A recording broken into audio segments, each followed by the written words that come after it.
We are live. Hello, everyone. Good morning if it's morning, good evening if it's evening, and good day if it's anything in between. My name is Magda. I'm the CEO of Cocharia, and I am joined today by Draven, who is one of Cocharia's alumni and trainers, and just a great guy all around who we are proud to have in our community. Hi, Draven. Hi, Magda. Hi. Good to see you. And he's a fellow animal lover. So you know, and his wife is a huge animal lover. So you know that somebody who loves animals is a good person, in my opinion. Absolutely. Absolutely. Yes. So today's session is about 20 minutes long. That's how we're going to aim for 20 minutes. And it's our first of bi-weekly, semi-weekly, whatever is the one that's twice a weekly. I never know which one is which. Yeah. So Yeah. from today onwards, twice a week, you will see me with one of our wonderful alumni or learners or just a member of our community, where we will talk about the area of expertise that this person has, or just an area that they're really interested in and they want to share with other members of our community. Most of the time, it's going to be coaches talking about coachy things, but not always, because we do want to fulfill Cocharia's mission of helping everybody become their best self. And what that means is that all these amazing things that we learn in coach training and through our experiences as coaches, we want to bring that to more people. So I welcome you to join me at this time. So it's my 9 a.m. in Chicago. And for Draven, I believe it's 7:30 in the evening in India. Yeah. So I will be Yeah. here every Tuesday and Thursday at this time on LinkedIn and YouTube and Facebook channels of Cocharia. So if you're tuning in today, hello. If you're watching this later, also hello.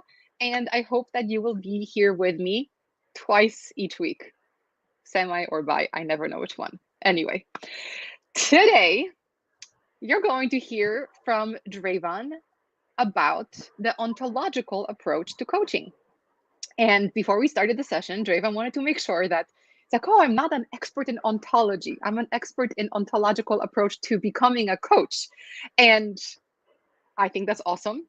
But I think he's selling himself short because Draven has done so much work and so much research, both in terms of ontology as well as coaching and working with groups, with teams, with young people, professionals, military personnel. I mean, this guy is really, really experienced. So if you're looking for a good coach or a coach trainer, you found your guy. So Draven, you Yes. are awesome and amazing. But today, your awesome and amazingness is going to focus on the ontological approach towards Yeah. becoming a coach. So why don't you kind of set the context for us first? And what is ontology, and why is it relating to today's topic? Sure. Sure. Thanks, Magda. Uh, in a very simple one-line definition, I hate definitions, by the way. I'm a person who does not come from definitions and descriptions and all of that. But uh, in one line, ontology is the study of being, of anything, right?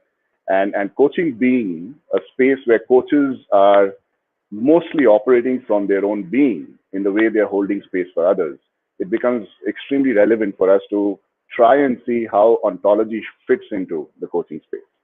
So therefore, the marrying of these two, disciplines of coaching and ontology, and that's the reason I researched it for more than 6 months before I came up with a model which kind of brings in a lot of ontological aspects of how we can explore the kind of being that needs to be embodied by a coach when they are serving their client, and how is it different from how they could be serving as a consultant or as a counselor, as a therapist, and as a mentor, etc., etc. And what is different in the being of a coach, which is different from the being of any of these other disciplines. And so therefore, to really deeply get and embody the being of a coach, I think ontology plays a very important role if it is introduced in the coaching training journey for the coach participants. So is this approach, is that for people who haven't had any coach training, or is it something that existing coaches can also take advantage of?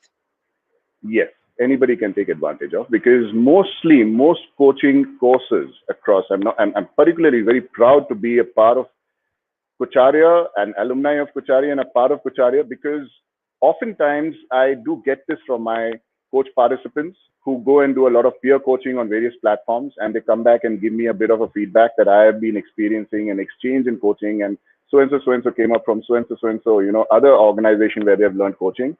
They immediately, the first point they come across and they say is that the way we have learned it in Kucharya, it's very, very different from how they are holding space. It's all about holding space. How are we holding space for a client? And the beauty of it, and surprisingly, the person who's getting coached in the peer coaching space immediately picks on this, and they always comment on it.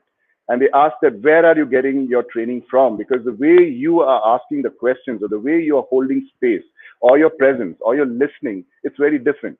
It's very different, and that's what we're looking at over here, and that's what we're standing for. And you just mentioned it in the beginning over here, that we are trying to help people become better, right? That's what Kucharya is doing in different ways. And what we're doing over here is really not focusing so much on the doing of the coach as much as the being of the coach. And that's why Kucharya is so different than most other coaching certification organizations, certifying organizations. So I think that's one of the reasons I feel so proud to be a part of Kucharya, when they stand for this. That we are being first more than the doing. And so who we are is more important than what we are doing. And so that's the underlying motto. That's the underlying space that we're trying to create for all our coach participants. And that's a given. I feel that most participants who pass out from Kucharya are able to really embody that being much more than most other organizations, coach training organizations are able to offer. That's, yeah. That sounds kind of like the coaches living their calling of being a coach versus a yes. coach doing the job of being a coach. Yes. Oftentimes this is asked by coach participants at the end of, and you'll see a lot of the testimonials that come up in the end by the participants, that it is not just that they're walking away with coaching skill sets which they need to apply for a client, but it is really something that they're walking away with, which has transformed their lives in the way they are seeing things, in the way they are interacting with others, in the way their relationships are changing. So it's a complete transformation of the space that they call themselves as me. That's the part that transforms. That's the part that expands. That's the part that becomes available to others in a much more abundant way, which was not possible if you were to just learn some coaching skill sets about how to this model and that model, and what questions to ask, and how do I cover this marker and that marker, and etc. etc. So it's more to do with a deeper, more expanded kind of a connection with how you need to embody the energy of that of a coach, and become available to others. So it's not something like a coat that you put on when a client comes and sits in front of you. It's something like you're a walking, talking, moving coach all the time. And that's the shift that needs to take place. And it's a deep shift. So when you do any normal certification course from anywhere else, I would kind of bet my money that nobody thinks like the way Kucharya is thinking about how you could be embodying the spirit of that of a coach more than the doing of the coach. So that's something that happens by the end of the journey in all our courses. I love that. I mean, I personally found that when I did my coach training, there's so much growth internally that you experience.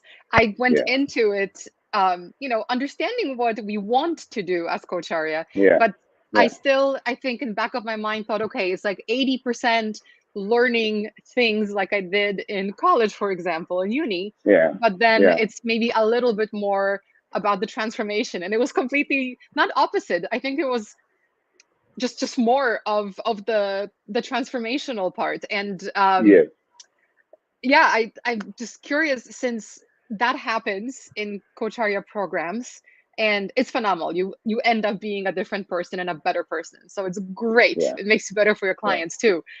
And the ontological approach that you take in the programs that you run, what is specifically different than Coach Arya's already amazing coach training? So I know there's a lot of reflections, for example. Yeah, yeah. No, that's a good point, because then if all the courses in Kuchari are offering that, then why should this ontological approach be different, right? So I'll tell you one thing. Maybe coach I've got coached by Ram. I became a coach because of the training I went through with Ram. And I if you remember, I mentioned this before, that Ram, the way he taught us was more like this Mr. Miyagi in Karate Kid. He didn't teach that kid karate, but he taught him how to paint the fence and how to clean the car and polish the car. And in the process, somewhere something happened, and he was capable of winning that tournament. And in a very short period of time, he transformed into a person who does not know karate into winning a tournament. And that is something that Ram did, and Ram was Mr. Miyagi for me, right? In that process, and he may not be knowing that he's probably having a lot of those conversations which are probably coming from a lot of ontological inquiries. But yeah, since I've been studying this subject for 20 years, I technically know how to be bringing in very specifically designed conversations into the sessions that we have on a weekly basis, and the kind of reflections that can be, people can be made to go through between the sessions. So we have a lot of reflective work that happens, a deep internal reflective work that happens in between sessions, which can be very, very challenging in terms of, really questioning who you are, who am I, and what am I doing in this world, and really understanding my purpose. So I've basically worked on how I can marry ontology, which studies being, and bringing it to coaching, which is all about the being of a coach. And how this is different is that right from the very beginning, even before we introduce the ICF framework or the EMCC framework to our coaching participants, we work on two things, two huge conversations which really set the foundation of the coaching course. And the first one being is, who am I? It's a complete 3-hour session on really trying to understand who am I. And that's one of the fundamental building blocks of which really lays the foundation for starting to embody the coaching spirit, the coaching presence, the coaching energy. And the second big conversation that we have somewhere around the 5th or the 6th session is that, who are we as human beings? Because on one hand, we have monks and sages and hermits. On the other hand, on the other side of the spectrum, we have debauched, depraved human beings who are capable of some of the worst kind of things on this planet, which are unthinkable. And in between these two are 7.8 billion possibilities. If we are talking about unconditional positive regard as a coach, and like how Kocharya often talks about and Ram often talks about, that there are no uncoachable clients, but there are only unclientable coaches, right? And if you're an unclientable coach, that basically means you haven't understood what is unconditional positive regard. I mean, you can understand it as a definition, but can you really embody unconditionality for 7.8 billion people with the spectrum of having a monk on one side and having a debauched, depraved person on the other side? And do you have the capacity to make that person sit in front of you and take on a coaching session without like holding that unconditional space for that person? Like truly, if you really need to understand what is unconditional positive regard, we really need to then understand who are we as human beings. And therefore, I have kind of designed the course with modules which focus on who am I, who are we, understand the human spectrum, understand the range of possibilities of who a human being can be. And only when you start identifying with our own capacity to hold space for all those possibilities can we start opening up and become present to such possible human beings sitting in front of us as clients.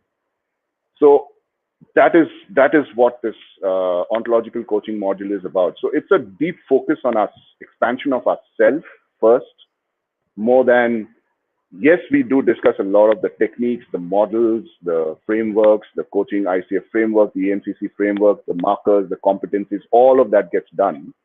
But in addition to all of that, what we deeply do is the ability to the possibility of each coach participant opening up to the entire spectrum of human beings and really getting what unconditional positive regard is. And you couldn't do that unless you understood who am I and what is my capacity of being a human being, and as a coach, who can I be, and the kind of clients that can come and sit in front of me. unless we have a fair understanding of these two things, it becomes difficult for us to just, we may know unconditional positive regard as a buzzword in the coaching space. It's a very good word, but I can bet that I've come across lots of, I have myself tripped so many times that you get tripped in the session. You trip in the session when a client says something which is against your belief. A client may describe something about themselves which may just switch us off. So how do we hold ourselves in that space and make ourselves available to the client unless we understand what kind of a possibility the client could be coming from? And it would be very, very difficult for us to hold that unconditional space. So therefore, it's very, very important to have these kind of conversations, set the foundation, and then explore coaching from there. So that is what happens in this course. That is what happens in these 20 weeks. They're very, very deep conversations. And I just long back, I came across this a little write-up about different kinds of conversations, different kinds of speaking. So I remember this vaguely, that there are three kinds of talk. There is representational talk, there is evocative talk, there is transformational talk. In the sense that the representational talk would be like, you could talk about tennis and discuss a whole lot of things and the best in the world, but that does not give me skill sets which can open up tennis as a possibility for me. I mean, it's good at a discussion level. It's like sitting on a cycle. I can discuss balance with you for hours together. It does not mean that at the end of the discussion, you would be sitting on a cycle and be balancing, in case you didn't know how to balance. That's one kind of talk. That's talking about, right? So you can talk about models, you can talk about definitions of coaching, you can talk about what is unconditional positive regard and empathy and congruence and all of that, and what is presence and what is deep listening and all of that. But can it really shift the way you're really listening? No, that doesn't happen in that kind of talk. The other kind of talk is a little better. That is evocative talk. That is wherein, like poetry, it can really generate and bring out certain sensations. You've written this beautiful book, Sailor's Tale, right? It's about your dog, and anybody reads that will know what's happening with you and your dog, and what are the kind of emotions that are present in that space. And if a person is able to read that and then it evokes those emotions in you, that's another level at which you are now talking or having a conversation.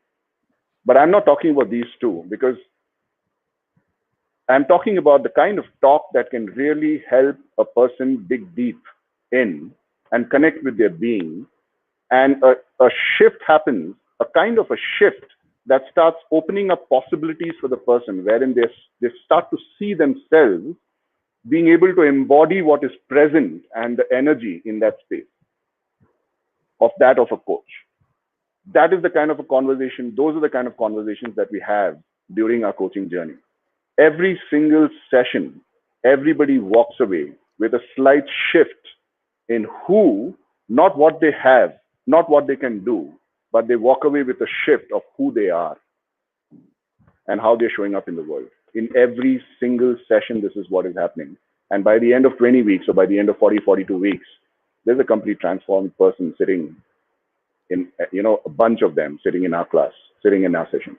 That is what is happening in our sessions. That is what is happening in the ontological journey. And this is something that it took me some time to research and marry ontology. And I could understand it myself that Ram is doing this in various ways without even knowing it, because I knew what I felt when I went through the process. But yeah, technically what I have done is I have identified the right kind of conversations that need to fit into this. It took me, like, what I've been through and how I've designed this course, and there are a number of slides and the number of iterations and the beta courses, and I've done all of that. And after now almost 50-60 coach participants who have passed out, I've had the privilege to partner with, I think it leaves each and every person transformed in the way they are showing up in their lives, other than walking away with a coaching credential. That is what is happening in this space.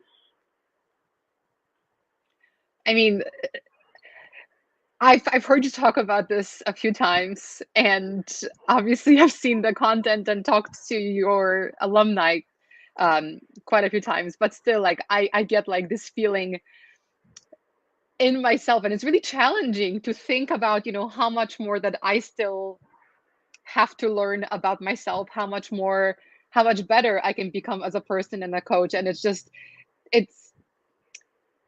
yeah, it's just really making me think about the potential that I have in myself still for growth. And I'm not gonna lie to you, like, it sounds challenging, and I've already been through it. So do people find it challenging? I mean, it Oh sounds yes, quite confronting and yes. scary, even. It is. It is challenging because yes, the scariest person you can meet on this planet is yourself. Yes, it is challenging I love because that. this work is about ourselves. I mean, Yeah. it is me who needs to be holding that space for somebody else. And unless I know who I am, really, really, who am I? It doesn't really work that efficiently when we're trying to become coaches. Even a MCC credential doesn't really, open up that possibility. Just a credential doesn't open it up unless you've gone into those deep explorations. So it's challenging to go through the course that I have designed because every week you get such deep reflections that you have to dive into that sometimes I've had coach participants come up with 10, 15 pages of material handwritten or typed by them in between each week. And that is about themselves. It's about themselves. And they find themselves newly. They see themselves in a completely different perspective. Because what we do is we are opening up the possibility of most of us operate from I know what I know about myself. I know what I don't know about myself. But where we are focusing really on these 20 and 40 weeks is I don't know what I don't know about myself, right? And that's the part which is really controlling our day-to-day lives. And that's the part we are slaves to that part of our life. And now, unless we bring all those aspects and surface it about those parts which are controlling us from the I don't know space, then how are we going to be even? I mean, we could be thinking I'm totally present with my client, but for a person who's seeing from outside, you could easily see that the person is stripping as a coach, and that's happening because the coach is not even aware what's taken over in that moment, what's taken over the coach in that moment, and you're not aware of it. How do you access that part? And that these are the kind of parts that we are looking at, the pieces which are big chunks of pieces, constraints that we are talking about that human beings live with on a day-to-day basis. Our worldviews, our assumptions, and deeply rooted assumptions, and a whole lot of such constraints. We are exploring all of that about me, myself as a coach. And when I'm able to kind of master it to some extent, then it becomes possible for me to be able to hold the space for another even more efficiently, even more powerfully, because that's when you start seeing where that person is coming from, where the client is coming from, and then the possibility of you to trip in a coaching session, it kind of really diminishes and dissipates. So that's what is happening. That is what we are trying to leave our coach participants with in the ontological coaching journey to becoming a coach. That's why it is different. I love it. And, I was going to ask you a specific question of how are participants going to benefit, but I think you've answered that through everything else. And the best way, to me at least, to sum it up is it's really a journey to mastery. We say that in all of our coach training, but I think especially in the ontological approach, it sounds like unless you don't show up, you will be coaching at just another level because you're really embodying being the coach versus just Yes, showing up for the session and yeah, I'm here and I'm gonna listen to you. It's yes. Yeah, it's just I don't know what else to say. It just sounds like mastery. It is. It is. I mean, that's what most of them feel by the end of, not most of the coach participants at the end of 20 weeks are operating at a mastery level. At the end of 20 weeks, I mean, they're expected to be operating at an ACC level, but I think most of our participants are mastering at a higher, mid-high PCC level, and that's possible because that's the kind of work that one needs to put in when you're going through one of the Kocharya routines, and specifically ontology, because yeah, I have designed it around multiple such conversations which really help you expand the possibility of who you are and how you're showing up in the world. And so therefore it reflects in your coaching space. It's as simple as that. So that's it's part a coaching course and part a self transformational coach. So a course that's what is happening. It's two courses combined in one. So that's what's really happening here. I love that. Drayvon, thank you so much. I think this is a great place to pause and to let everyone who is here with us now or watching later that this course that we keep referring to is offered pretty frequently. I want to say about 4 times a year, if all goes well. And it's the ontological approach to coaching. So if you are new to coaching, you can take the coaching foundation with an ontological approach with Drayvon. And if you've already done some coach training or coaching, there's also an advanced portion that Drayvon will have. But we obviously prefer that everyone starts with foundation, even if you've had some training, because, like we said, this is a pretty intense journey. It's quite demanding, it's quite challenging, but at the end of it, you really are a coach and you can coach anyone. So the value to yourself and to your clients is just immeasurable. So I highly recommend it. If you're considering coach training, please check out our website, coacharia.com/events. And there you will see all of our webinars and lives, and most importantly, coach training programs. So you can take a look at the ones that Drayvon is offering, and you can register and join us and become one of us and be a coach. Drayvon, thank you so much for today. It was lovely listening to Thanks. you and learning from you Thanks for and having. being challenged by you. Thanks. Thanks for having me here, Magda. It's always wonderful to speak to you like this. Yeah. Thanks, Thank you. everyone. See you here every Tuesday and every Thursday. Bye. Bye. Bye.